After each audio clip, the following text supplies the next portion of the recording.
Hello friend, स्वागत है आपका हमारे program daily current affairs with MCQ में। सबसे पहले देखते हैं पिछले अभ्यास प्रश्न को। इसके पहले हमने आपसे पूछा था सीएम फ्लाइट योजना किस राज्य सरकार द्वारा शुरू की गई है। आपके ऑप्शंस थे तमिलनाडु, असम, महाराष्ट्र या केरल। इसका सही जवाब है असम। देखते हैं इसके एक्सप्लेनेशन को। असम सरकार ने राज्य के युवाओं को वैश्विक रोजगार बाजार से जोड़ने के लिए मुख्यमंत्री विदेशी भाषा पहल यानी सीएम फ्लाइट की शुरुआत की है। इस योजना का उद्देश्य विदेशों में नौकरी की संभावनाएं बढ़ाने के लिए विदेशी भाषाओं का प्रशिक्षण प्रदान करना है। इसमें खासतौर पर जापानी भाषा में JLPT N2 स्तर तक प्रशिक्षण शामिल है, ताकि युवा जापान के SSW यानी स्पेसिफाइड स्किल्ड वर्कर वीजा कार्यक्रम के अंतर्गत अल्पकालिक नौकरियों के लिए पात्र बन सकें। योजना के तहत प्रत्येक चयनित अभ्यर्थी को 1.5 लाख तक की सब्सिडी दी जाएगी। अगला सवाल, हाल ही में किस राज्य सरकार ने नई वजीफा योजना की शुरुआत की है। आपके ऑप्शंस हैं बिहार, राजस्थान, पंजाब या मध्य प्रदेश। इसका सही जवाब है मध्य प्रदेश। देखते हैं इसके एक्सप्लेनेशन को। मध्य प्रदेश सरकार ने बेरोजगार युवाओं के लिए एक नई वजीफा योजना की शुरुआत की है, जिसके तहत महिलाओं को 6,000 और पुरुषों को 5,000 रुपए प्रति माह की सहायता दी जाएगी। यह योजना औद्योगिक इंटर्नशिप के माध्यम से कौशल विकास को बढ़ावा देती है और लाडली बहना योजना के साथ एकीकृत है। अगला सवाल, विश्व मैंग्रोव दिवस प्रतिवर्ष कब मनाया जाता है। 5 जून, 22 अप्रैल, 26 जुलाई या 28 सितंबर। इसका सही जवाब है 26 जुलाई। देखते हैं इसके एक्सप्लेनेशन को। विश्व मैंग्रोव दिवस हर साल 26 जुलाई को मनाया जाता है, ताकि मैंग्रोव पारिस्थितिक तंत्र के संरक्षण और पुनर्स्थापन के महत्व को रेखांकित किया जा सके। 2015 में यूनेस्को द्वारा मान्यता प्राप्त यह दिवस कोलंबियाई पर्यावरणविद गिलेर्मो कैनो इसाजा की स्मृति में मनाया जाता है। मैंग्रोव न केवल प्राकृतिक आपदाओं के विरुद्ध ढाल हैं, बल्कि वे जलवायु परिवर्तन से लड़ने में महत्वपूर्ण ब्लू कार्बन सिंक भी हैं। सुंदरबन भारत बांग्लादेश सीमा पर स्थित दुनिया का सबसे बड़ा मैंग्रोव वन है। अगला सवाल, FISU विश्वविद्यालय खेल 2025 कहाँ आयोजित किए जा रहे हैं। आपके ऑप्शंस हैं पेरिस फ्रांस, नई Delhi Bharat, Ryan Ruhr Germany या टोक्यो जापान। इसका सही जवाब है रायन रूहर जर्मनी। देखते हैं इसके एक्सप्लेनेशन को। FISU विश्वविद्यालय खेल 2025 में भारत ने कंपाउंड मिश्रित टीम तीरंदाजी स्पर्धा में पहला स्वर्ण पदक जीतकर इतिहास रच दिया। परनीत कौर और कुशल दलाल की जोड़ी ने कोरिया को 157-154 से हराकर यह गौरव हासिल किया। इसके साथ ही भारत ने एक ही दिन में 3 पदक, 1 स्वर्ण, 1 रजत, 1 कांस्य अपने नाम किया। FISU खेल, जिसे यूनिवर्सियाड भी कहा जाता है, दुनिया के सबसे बड़े छात्र खेल आयोजनों में से एक है।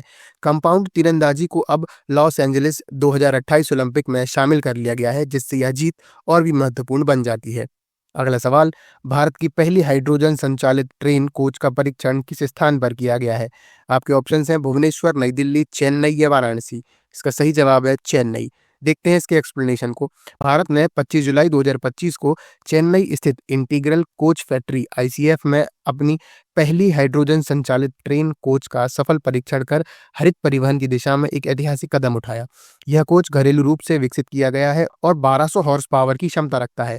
यह न केवल शून्य टेल पाइप उत्सर्जन करता है, बल्कि केवल जल वाष्प छोड़ता है, जिससे यह कार्बन न्यूट्रल परिवहन के लिए आदर्श है।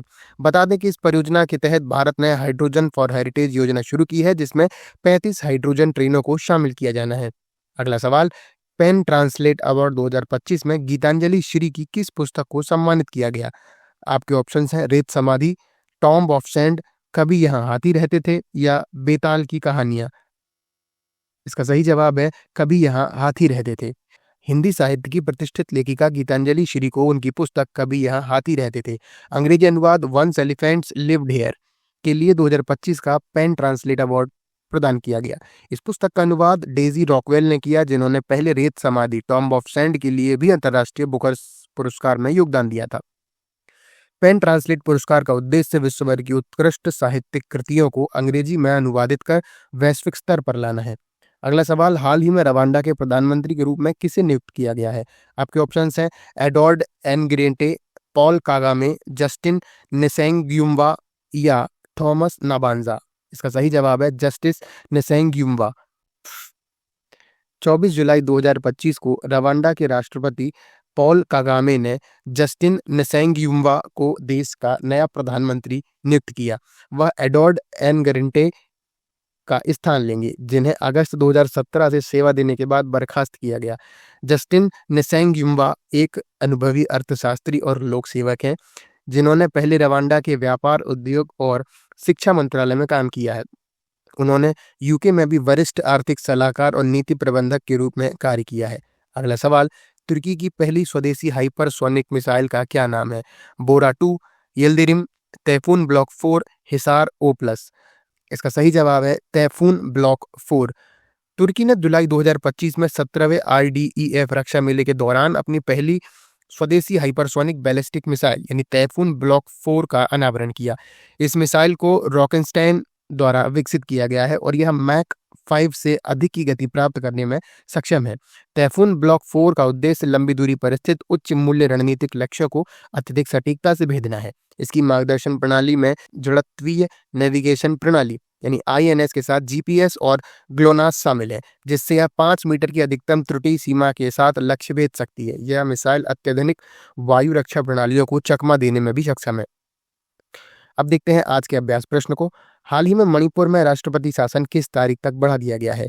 अगस्त 2025, अक्टूबर 2025, दिसंबर 2025 या फरवरी 2026?